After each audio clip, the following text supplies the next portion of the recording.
Good evening, ladies and gentlemen. Welcome to a lecture I'm very excited about. This one is on Plato's Symposium. Now, Plato is without doubt the most influential philosopher in Western tradition, and the Symposium is his most famous single work. And what I want to do is explore the reasons why it's so influential.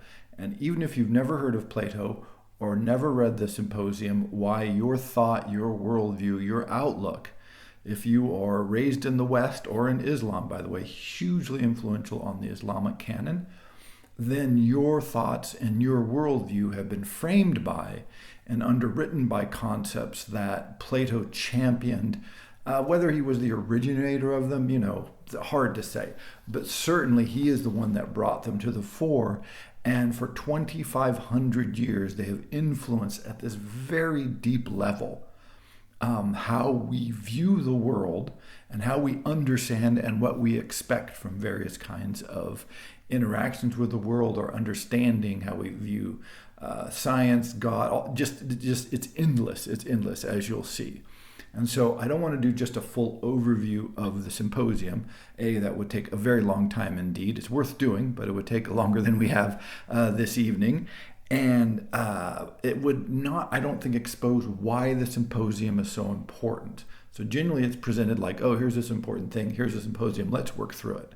What I'd like to do is reverse that a little bit and talk about why it's important and where you're seeing the influence without knowing it, and then point to those places in the Symposium where these ideas are being brought to the fore. And again, these ideas occur throughout Plato's work. So it's not just the Symposium where we get these. It's just the Symposium is so famous. It's such an interesting, wonderful, crazy work. It is a crazy work that I think it's worth pausing and using that as sort of the centerpiece to understand the depth of Plato's influence on our worldview and how we think about ethics, beauty, everything, just how we think about everything, amazingly. So let's go. Enough preamble. Where do we see this? So one of the points that Socrates makes in the Platonic dialogue, so of course this is a dialogue that features Socrates. They're discussing about what is the nature of love. And all the previous speakers have talked about that love is this amazing God, and all the important aspects of love and how great it is to have love in your life, so on and so forth. And Socrates steps in and he does this very interesting thing. He does not actually say that love is a God. Now, this is odd because everybody there is talking as if love is a God and assuming love is a God. And Socrates says, no. Diotima, the woman that I learned all this from, she said that love actually isn't a God. And it's important to remember that Socrates was put to death in part for heresy, right? For blaspheming or not believing in the gods of Athens. And the reason why is because it's pretty clear he didn't believe in the gods of Athens. Now, whether you should be put to death for that seems that you probably shouldn't be, but it's pretty clear he didn't go along with the flow here, or at least as Plato presents him.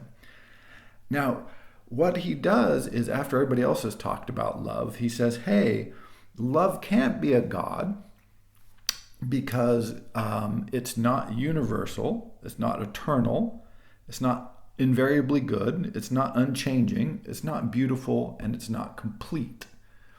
Now, he doesn't do this super quickly. He sort of stretches this out through his dialogue. But if you read through this and look for it, you realize he's making this very interesting claim, not just about love, but about what is the nature of the gods. Like, to be a god means to be eternal, universal, good, unchanging, beautiful, and total or complete. Now, it's important to stop here and go, if there's anything that is not clear in Greek mythology, it is that the gods are any of those things. If in Hesiod, which he mentions there, in Homer, which he mentions in there, the gods are not eternal. The earlier gods are killed or done away with, or they kind of vanish. So we're on like the third set of gods here. By the time you get to the Greek gods that the Athenians are generally worshiping, that's 3 tiers down. You had the original sort of birth Gaia of the planet gods, then you had sort of Kronos and this other set of gods, and then you got Zeus. And they sort of killed their parents, right? So this killing your parents thing is right there in the beginning. So are they eternal? If you believe Hesiod, if you believe sort of the stories that you get in Homer, which of course everybody does, these are the most important myths in the ancient Greek world, that's a ridiculous claim. Are they good? Are they universally good? I mean, I don't know how you read the Iliad or the Odyssey and come up with a notion that they're universally good. Do they have all knowledge? Are they unbelievably wise? In the Odyssey, Odysseus actually tricks them. He actually pulls tricks. He gets away. He escapes from Poseidon. I mean, it's a big adventure of a mortal versus all these forces of the gods. And Odysseus pulls the trick off. He gets away. He gets home after. I mean, it's a long struggle, as a mortal versus the gods are apt to be, and yet he pulls it off. Are they beautiful? Again, Hephaestus is a crippled god, and so, I mean, are they good? No, good Lord, they're jealous and petty and vengeful, and wow. But what happens here is, because it's a Platonic dialogue featuring Socrates, he just sort of leads them down this path, and everybody goes, "Oh yeah, sure. Oh yeah, sure. Oh yeah, sure." In retrospect, we look back and we go, oh, this doesn't seem debatable, that God is perfect and unchanging and good and beautiful and complete and universal. That just seems natural to us. Why does it seem natural to us? Well, it seems natural to us because this is the description that we get of God in Christianity. And if you're in the Western, by the way, you also get this in Islam. If you're in the Western world, you've been influenced by Christianity, even if you're not a Christian. And so you expect God to have these characteristics. What's interesting is, if you read the Old Testament, none of this holds. God is an angry God. He's petty. He's very much more like the Greek gods than this unchanging, eternally good, beautiful, complete, universal God. In fact, their early texts, like Genesis, their other gods are referred to as existing, right? It's not even a true monotheism in that sense. It's the one God of the Jews, but not of everybody else. Famously, is it Abraham who wrestles God? I think it's Abraham who wrestles God. I get the names confused in the Old Testament. I should have checked that. But God has actually wrestled. He wrestles with men. So, unchanging? No, God's very changeable in the Old Testament. He's all over the map. I mean, he creates humanity, decides he doesn't like what he's created, kills everybody except for, Noah and his family, and then goes, okay, I'm sorry, I shouldn't have done that. I won't ever do that again.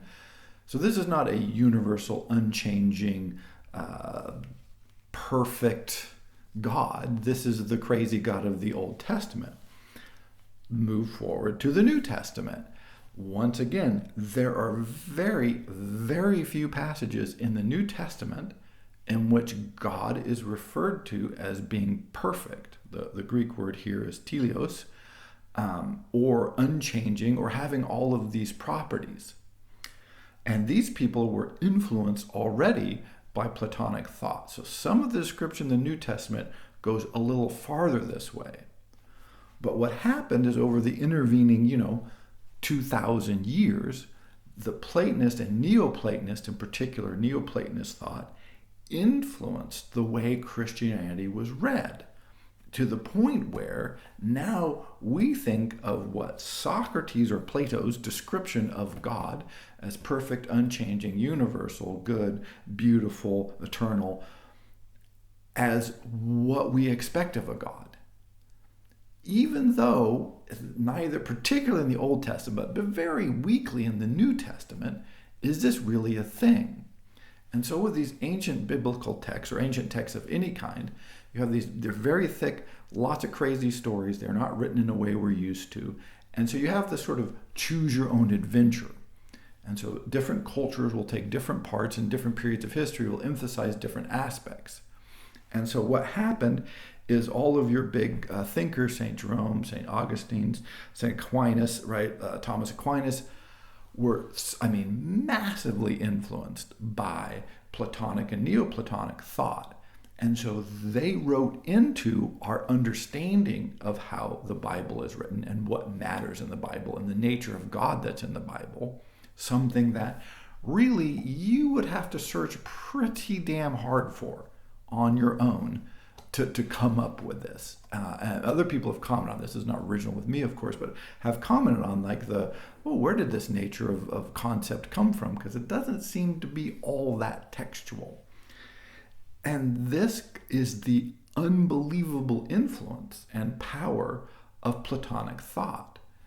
Is something as fundamental as your conception of, what your God might be like is not really all that evident in the text that you use, but has been written into your social understanding over, again, the intervening several thousand years.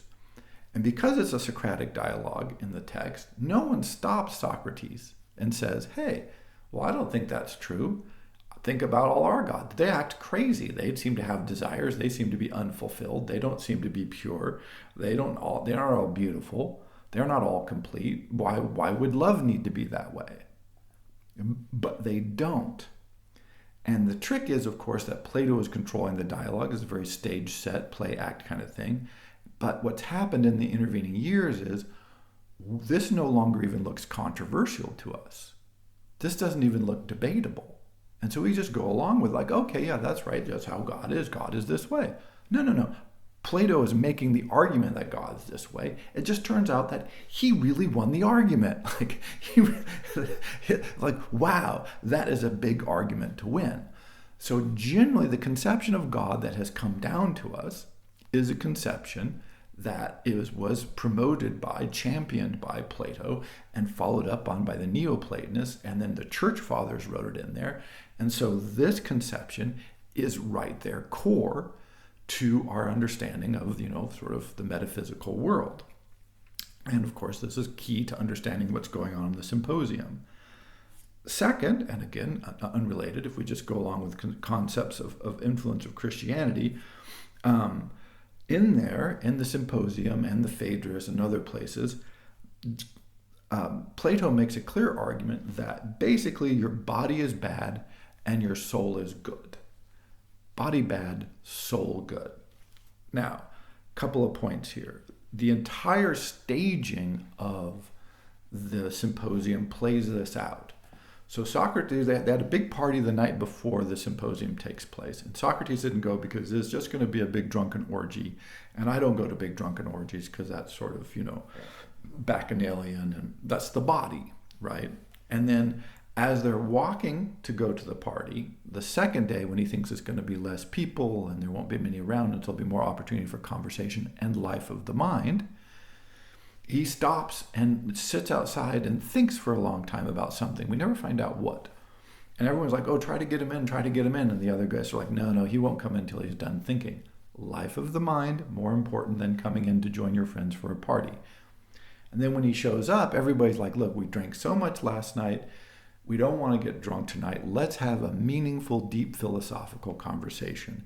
And so they decide to, one of the things they do is they send away the flute girls, which is to say the prostitutes. So, right, so there's this performative element where everybody is the constant contrast between the goodness of the mind and the searching for truth with reason and wisdom and the mind versus the fallen state of the body and the bodily pursuits and bodily pleasures. Mind good, body bad. Now, again, if you feel like you know this, well, there you go. First, it's important to note that the idea of what he talks about here is soul is the psyche, or not psyche, sorry, suke with a U, not a Y, psyche different, suke with a U, and apologize for my Greek pronunciation here. Is the notion of your soul and your soul trying to work its way up, which appears in the Symposium and the Phaedrus in Timaeus and all kinds of places. And then what you're supposed to be working on is the higher love, not the love of the flute girls, not eros. That's a lower, denigrated love. This is why love is not a real God, because it has this mixed nature. But agape, which is the higher love, the love that is for eternal wisdom and real beauty, this is the different love. Now, if you know anything about Christianity, you'll know that agape is a key concept in the New Testament, as is the notion of psyche and soul. By the way, these are two words that I'm pretty sure, I can't find any references to it, so I'm going to say generally the words may never appear in the Iliad, the Odyssey, or in Hesiod. If they do, it's once or twice, and they just don't matter, right? They're used technically, not as a philosophical or ethical argument of any kind, but I don't think they ever occur. So this is extraordinary. So in the Platonic works generally, particularly in the Symposium and the Phaedrus and a few other places, Plato introduces two core concepts, one the soul, one this notion of love for higher things, that never appear in the Iliad and the Odyssey. In the Odyssey, it is Odysseus' love for his wife and his son, Telemachus, that drive him to return to his homeland. And he'll do anything to get there. He does crazy stuff. He has no morals except, I love my wife and family, and I'm going to get home to them because that's where I belong. That's my duty. I mean, it's an extraordinary expression of this human capacity. But these values run totally counter to what is being promoted by Socrates. And we've learned this. We've been told this. This is just ingrained in our society because it was picked up by people like St. Augustine and St. Jerome, and again, Thomas Aquinas and Calvinist, the entire Calvinist movement, about which much more in a future lecture series coming up, is shaped by this concept that your body misleads you, that earthly pleasures are wrong and you don't want to partake in them, and it just makes you bestial. You want your mind focused on higher things, on wisdom, on elevating your soul to this perfect plane. None of that, not none of that. I mean, this is almost non-existent in Greek mythological history. It's Socrates and Plato, particularly Plato, coming up with this, and is the influence of Plato, and of course the Neoplatonists again, that spread this to our society, and so now it's so totally ingrained. And so because of this mind-body split, the notion that reason, wisdom, knowledge, this is what makes life worth living. These are the worthy pursuits for a human being. That physicality and emotion and a contact, materiality, these are all, to be looked down upon. These mislead your soul. These make you sick. These are ill. Again, this is perfectly clear in the dialogue that Socrates produces there and in other places. And once it is, if you think of Descartes, for instance, the rationalist, we'll get to soon, but when the mind-body split, right, where he says, I think, therefore I am. I mean, this is a perfect crystallization of Neoplatonic thought that he gets both from the church and from the appeal to reason. And then finally, we are in a fallen state. That we're in a bad place, and that we need to try to perfect ourselves and get out of this. Of course, in the Old Testament, you have Genesis, which makes this argument, but this notion that life should be this total world of suffering and misleading and something to be ignored and avoided, again, is an inconsistent theme at best throughout the Old and New Testament, but it really comes more strongly to the fore in the New Testament, and that's because it comes strongly to the fore in precisely the language with precisely the Greek words that Plato deploys in making these arguments. And so our whole understanding of what Christianity means is shaped by Platonic ideals. It's not just what's in the Bible, it's that the people who wrote the New Testament were influenced by Platonic ideals, and the interpretation and reception of those writings have been really, really strongly shaped by Platonic ideals. And if you want to understand how strong that is, think back of the Greek gods. Imagine if you imagine that the gods are just, sort of random crazy people who are big and strong and dangerous, sort of like Marvel heroes, then you realize like, oh, like all these ethical concepts of like where does evil come from, these are not a problem. Why is the world random and bad things happen? Well, because look, the gods are random, right? They do crazy shit, so crazy shit happens to us. It's not confusing at all. There's all these ethical big moral problems just vanish. They don't exist because the gods aren't that way. And so there's not some gap between us and the gods. They're immortal. We're mortal. But they're like big immortal versions of us. So we're like, we're doing the best we can. They're doing the best they can. We'll just get along as well as we can because it's a mixed up, crazy, chaotic world. And so our gods must be mixed up, crazy, and chaotic. That seems natural, easy, no problem. But then when you have this concept of, like people say, God has a plan. There's a plan. Well, that's ridiculous, right? There is no plan, right? Like in the Greek mythos system, in the Hesiod, the Iliad, and the Odyssey, there is no plan for you. The plan does not exist. So, you can just let go of that. But that's not what Plato is arguing. Plato is arguing there is a plan, there is a structural, there is a perfect form. All of this higher order material exists.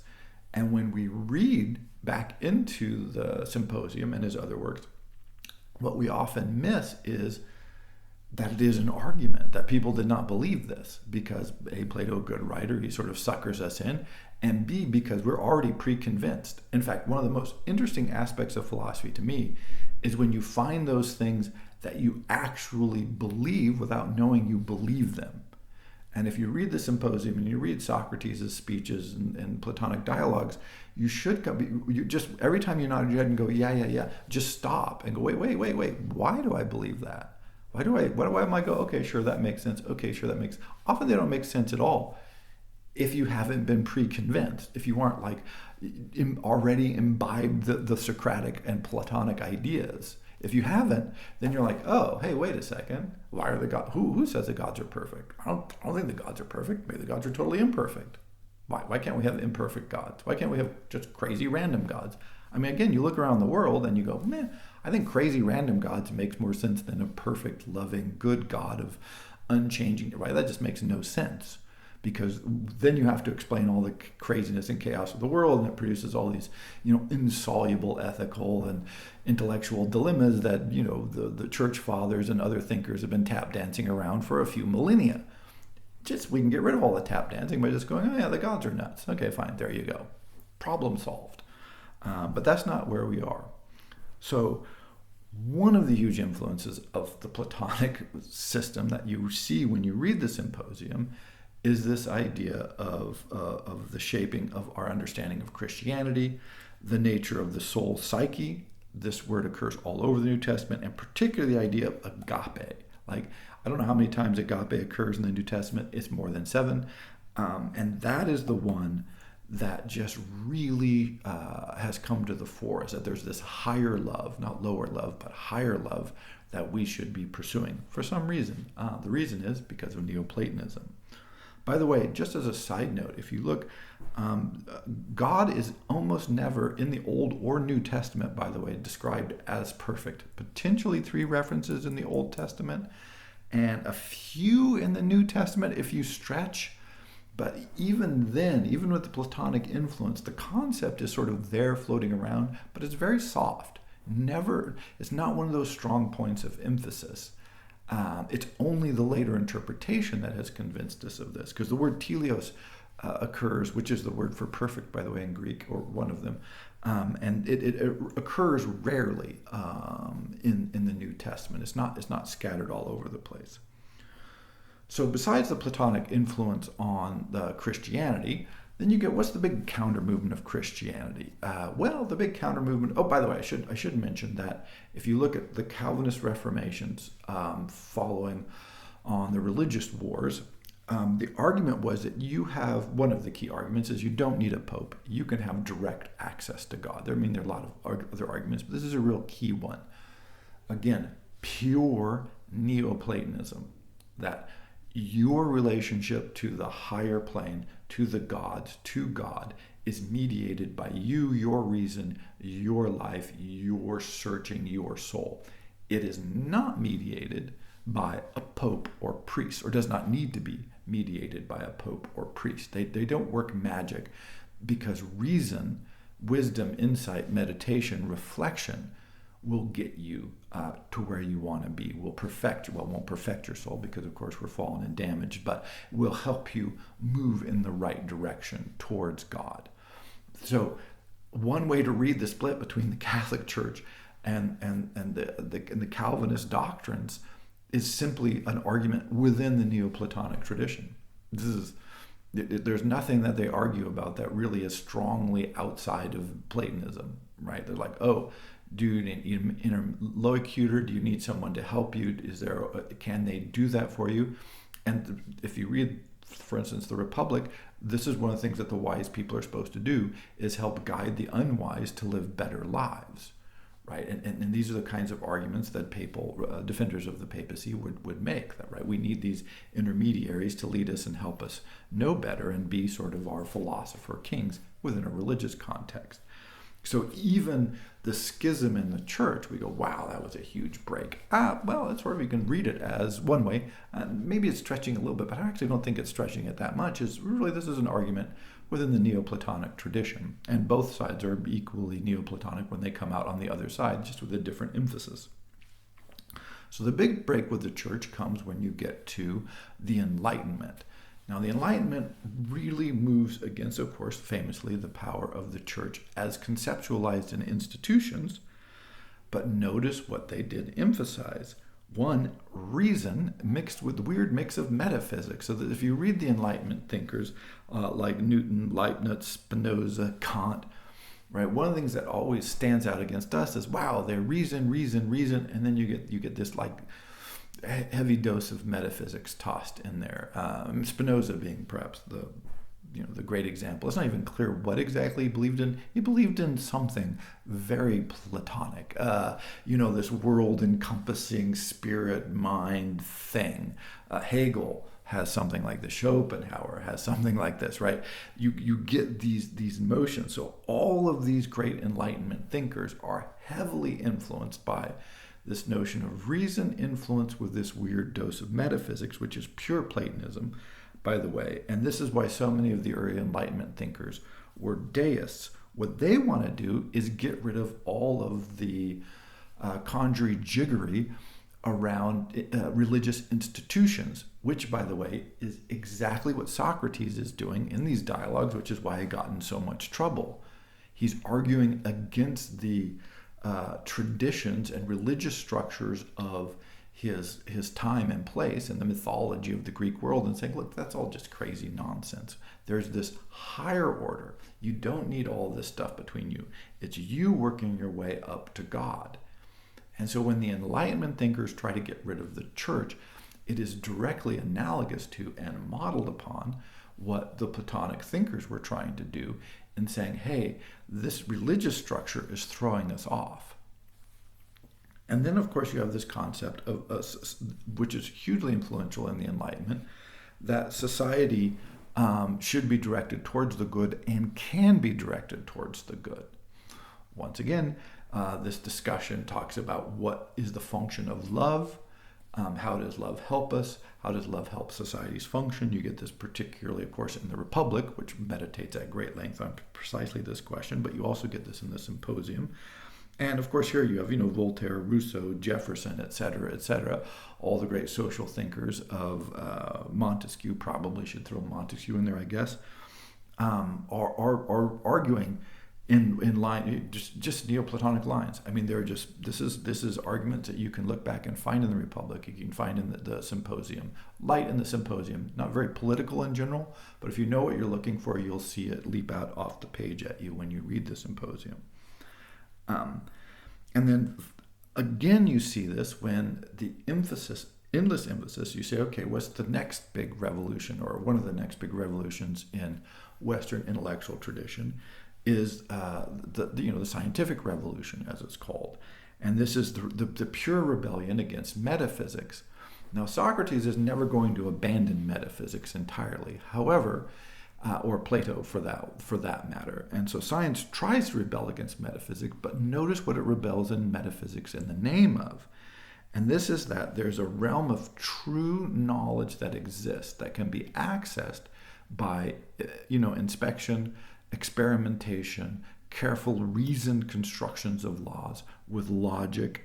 And the model here is mathematics, because mathematical truths are absolute true truths, which is why this is the whole claim in math that mathematical truths are discovered because they're part of the nature of the true universe. They are not created. They aren't the fallen products of human. No.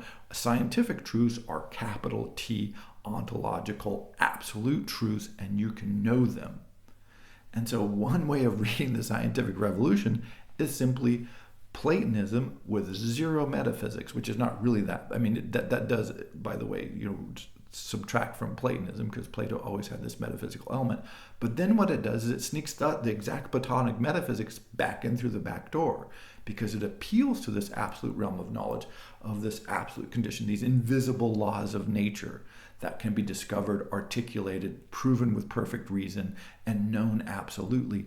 And then we move on and we build on that and we get closer to absolute truth and absolute knowledge, which when you learn it is, back to what we talked about before, it'll be universal, it'll be unchanging, it'll be complete.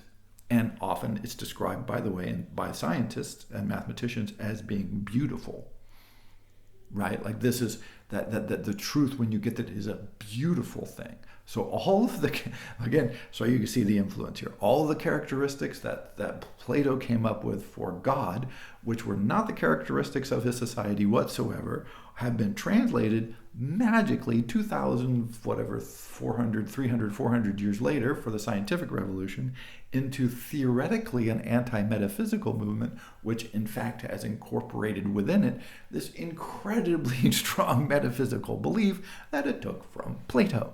Wow. I mean, this is how influential Platonic thought is that you get in the Symposium. And again, so when you look at the Symposium, and of course, by the way, I should pause there and mention, I'm going fast because I'm excited. I apologize. I should pause there and mention that when Einstein famously resists the use of probabilistic and statistical analysis for understanding quantum mechanics, one of it, when he says, famously, God does not play dice with the universe, because what it does is it basically undermines Platonic purity. He had a Platonic ideal of the universe. He thought that when you knew, you would know absolutely. You would find the truth, and the truth would be pure, true, unchanging, eternal, not alterable. Like all the elements that Plato laid out for what a truth looks like, this is what science believes today a truth should look like. The notion that it might be contingent, it works sometimes, we don't understand it that well, there's limits to human knowledge, etc., etc. Even though all of this is true and everybody knows it, we just really can't get there. Science continually makes these massive claims, both implicitly and explicitly. And we just... So people who attack science say, no, they try to attack on themselves. And what they miss is that they're arguing metaphysics again. So we don't need the metaphysics to make science work, but we need the metaphysics to make the science believable and seem important, because, this is Plato. Even Einstein is sitting there going, no, I want my Platonic truths. I want my absolutes. I don't want them to be besmirched with statistics, right? Somehow, I'm not sure why statistics makes your Platonic truth less good, but I guess it needs to be a perfect form that doesn't have statistical wobbliness within it. And so, just that quick overview, you see that, the Socratic influence on Christianity, which is to say a large influence on Western philosophical and intellectual history, on the Enlightenment. I mean, the Enlightenment is such a Neoplatonist movement, it's just ridiculous. By the way, and of course, the Renaissance and the discovery of the ancient text is one of the things that launches the revolutions that end up, producing the Enlightenment. So this is a very direct line. This is not, some tenuous reasoning of influence. It's like, no, these people are citing, Plato all the time. I mean, this is a known thing. and the Neoplatonists in particular. So influences the Enlightenment, which is again hugely influential in Western intellectual and philosophical tradition. And then, of course, hugely influential on how science understands itself and presents itself, and how that the mission of science is articulated. And so when you think of even thinkers as recent as like Wittgenstein, or who would be another one, like I already mentioned, Kant, or the attempt of the language philosophers to sort language out perfectly. All of these attempts to get ontological certainty. Why do we think we should have that? Again, if you go back to the ancient Greek world, they did not seem to think they were going to get a lot of ontological certainty. Some of the pre-Socratic thinkers like Democritus and Thales were searching about. They thought it would be good if you could have it, but then it didn't seem anybody was convinced that you should have it. Now we seem vexed, right? This desire to have that real, that absolute, was promoted by, set as a goal by the Platonic idealists and the Neoplatonists. And so even the whole bent of philosophy there. And so again, I always like to talk about Nietzsche. When you encounter Nietzsche saying, hey, what is this will to truth? What is this will to absolutes? Why that? Why don't we do something else?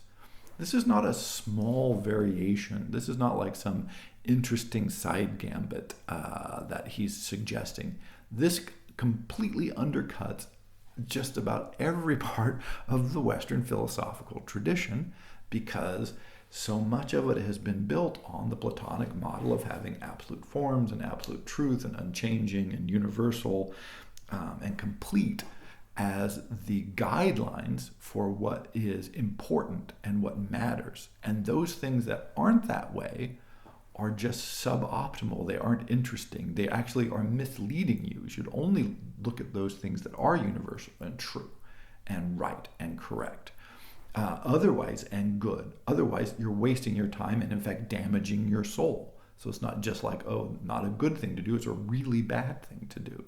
And so scientists or scientists, intellectual philosophers, the history of intellects, thinkers of all kinds have been sort of caught in this echo chamber of the Neoplatonic tradition.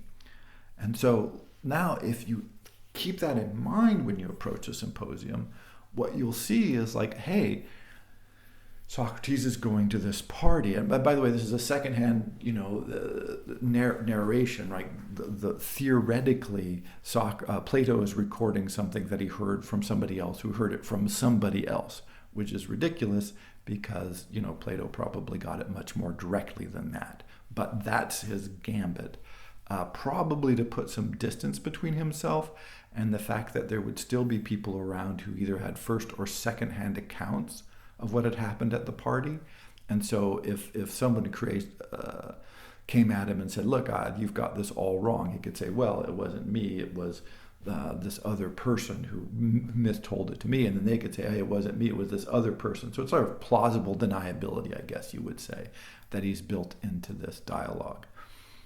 So when you approach this, what you'll see is like, oh, these series of speeches are given. One of my favorite ones, because I love Aristophanes, is he says, wow, as long as we're just going to sit around here and make up myths, I'm going to make up a crazy, hilarious one. And he makes up this crazy story about how people used to be stuck together and we had 4 legs and 4 arms and we rolled around and this pissed the gods off, so they cut us in half. And so now we just go around searching for our other halves to make us feel complete. And on one hand, this is hilarious. This is utterly this is the perfect antithesis to what Plato wants to argue, and that's why it's in there, and that's why it's such a funny one. They're making fun of Aristophanes, by the way, which is only fair because Aristophanes made a lot of public fun at Plato and Socrates. So he really, the clouds is pretty much a brutal assault on Socrates and hilarious. But this is what Aristophanes does. So they're sort of stabbing Aristophanes back now that they have the chance.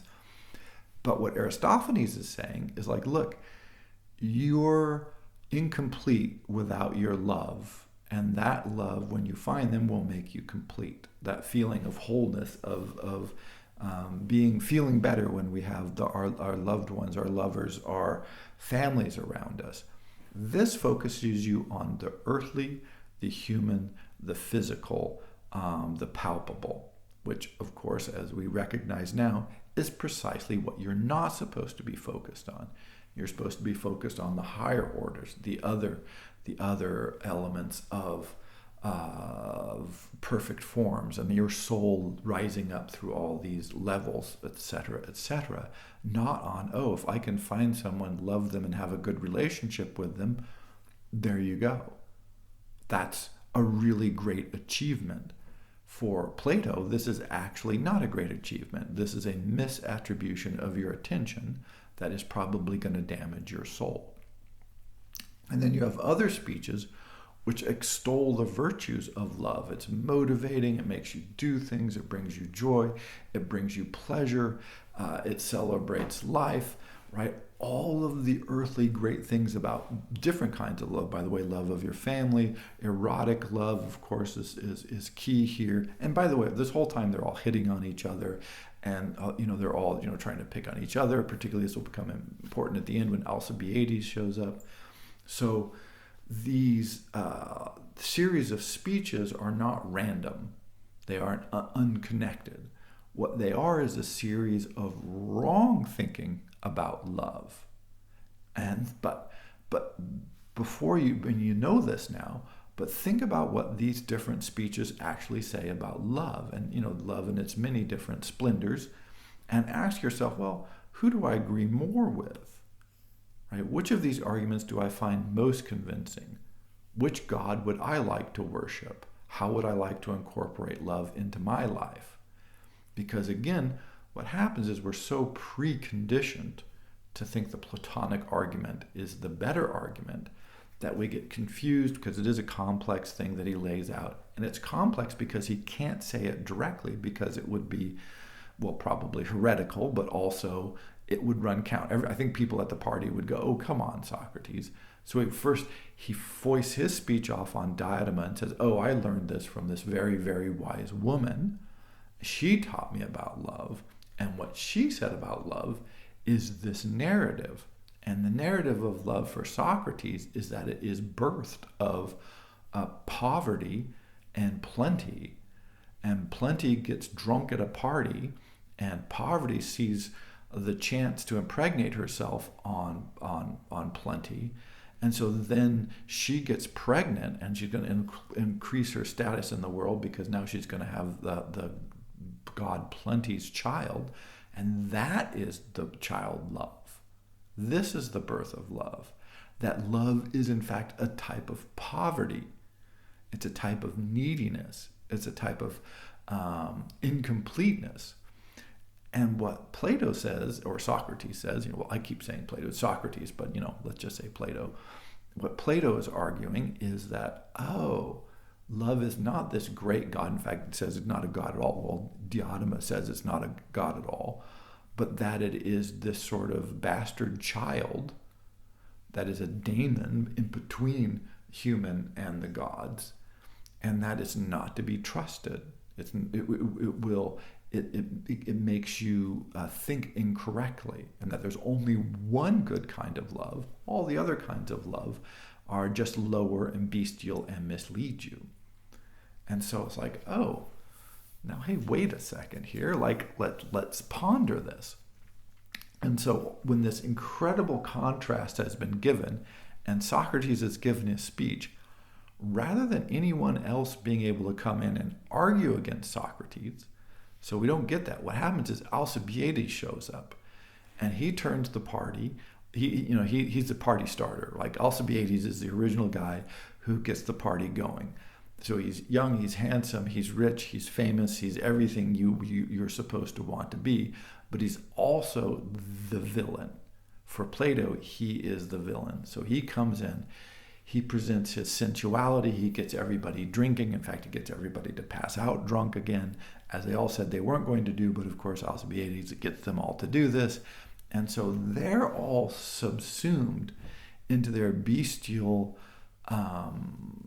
desires. In fact, they all get passed out drunk, which was a bit of a no-no in Greek society. It was you're not supposed to get drunk, although of course they did, but it did have this connotation of not of I don't know sort of what it's not a crime, but it is definitely a failing, right? So being drunk was a failing, and the only person who doesn't get drunk, of course, is Socrates. And Alcibiades actually says some nice things about Socrates and how he is the only person that makes him ashamed, so on and so forth. But the most important element here is, well, everybody else gets passed out drunk. Everybody else becomes bestial. Everybody else embraces their sensuality. Socrates alone does not. He does not succumb to this. And then he gets up and leaves when everybody's passed out. And the idea, of course, is so there was no counter argument. No one ever said, hey, come on, Socrates. Aristophanes didn't step in and say, hey, come on now, Socrates. This seems to be pushing it a little bit. I think, Eros is a god, Aphrodite is a god. What are you talking about? No, that never happens. Instead, you enact the argument.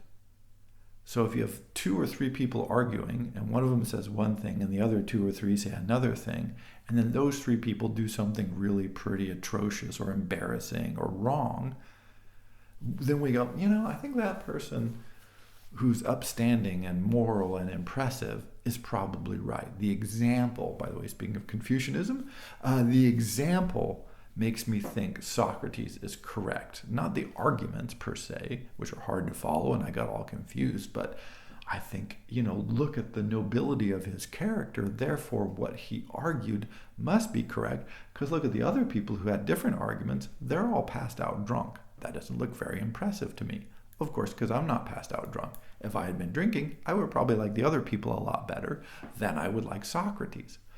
But notice our sympathies are supposed to be with Socrates, not with Alcibiades or Aristophanes or the other people. Like, we're not supposed to be the people who are at the party going, man, why are you being such a killjoy? We had this great conversation. We enjoyed it. Alcibiades here. Have some wine, have a drink, relax. Don't worry about it. Enjoy your life. This is not what we're supposed to say. We're supposed to see those bestial people passed out, absorbed in their sensuality, and go, that upstanding, upright Socrates guy, he's really the person that I think I should emulate. And so his ideas, the Platonic ideas, are probably the ones. And so again, jump forward to the church fathers. There was a debate early in the church, in the like 300s to 450s ish, between Saint Clement and then some of the other saints, Augustine, Jerome, like I've mentioned. And part of it was this interpretation again of Christianity. And Clement was like, look at the Bible. Have children. Jesus made wine. There were weddings. He hung out with prostitutes, right? Like, having a reasonable life of earthly pleasure and, fulfilling that is what God wants. He made a world for us to enjoy. We should enjoy it. And, don't be excessive. Don't kill people, right? Sort of have an ethical, upright life that includes all of human pleasures and all of human society as incorporated, because God made the world and he wanted us to enjoy it because it's a good world, because he's a good God. Well, this failed miserably, right? This never caught on. Somehow, amazingly, right? It didn't catch on, and it didn't catch on in precisely because of the Symposium, of the argument that's in the Symposium. That this idea that no, like the extent to which you focus on those things is the extent to which you're siding with the passed out drunk people, and not siding with the upright, moral person who has just been presented to us as this incredibly noble human being. Which side do you want to take? Clearly, it's like, oh, well, I think I'm supposed to go with the upright, noble person. And of course you are, because the entire plot, and remember, this is a carefully constructive narrative. Plato is a very good writer. It leads us to this conclusion that, we empathize with, we identify with, we think we're supposed to root for Socrates, and certainly not for Alcibiades or Aristophanes or Agathon or Phaedrus or the other characters that are in there. So when you read this, just be careful, be leery. Plato is leading you down a path that he wants you to go down. And this is what creates this. So the Symposium is, I wish I had more time here, but it's just a spectacularly complex and wonderful work that's crazy because, of course, you have a bunch of guys getting drunk. There were prostitutes there. They send them away. Then they get drunk. And then Alcibiades shows up. I mean, it's a mess. And it's a great narrative, a wonderful story with all kinds of philosophy going on. But it articulates so many of the key ideas that have influenced, again, and this is just a quick summary of the influence of Plato. I didn't even talk about aesthetics, which is embarrassing because, time, because, wow, has it influenced our concepts of aesthetics? But this is what we miss when we don't look at it within this context, is that we are led down this path because we've been pre-trained to think that Neoplatonic thought, Platonic thought, is correct, that this is how you're supposed to look at the world. We're not supposed to identify with the passing out drunk guys. Even if we're the passing out drunk people, we're supposed to say, no, I know I'm not supposed to do that. I might do that, this is Alcibiades, but I know I'm supposed to be more like Socrates. And the extent to which you feel that, wow, this is the power of Platonism, and you just encounter it.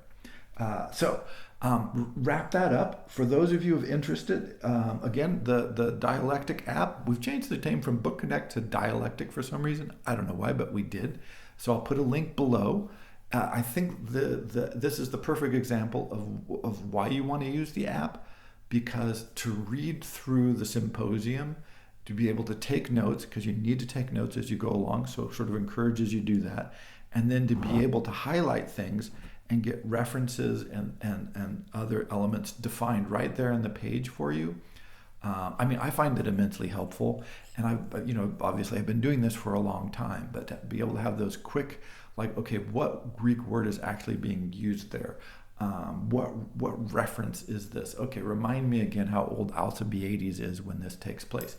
Roughly, right? All these sorts of questions that rolled around, and I have dictionaries and can Google and all that. To have it right on the page is like wonderful for me, at least. And so if you want to try that out, it's free. You can go in and check it out. And then on December 13th at 6 p.m. Paris time, France time, I think it's Central European time. I forget. Anyway, Paris time, whatever time that is. We'll do a class. We'll do a class on the Symposium. So just come on, read the Symposium, get 20 or 30,000 points worth of notes, and then we'll send you an invitation to a class to discuss the Symposium. So, once again, if you want to understand Western philosophical tradition, you got to read Plato. If you want to read Plato, I can't think of a better place to start than the Symposium. So, thank you very much, and I hope you have a good evening.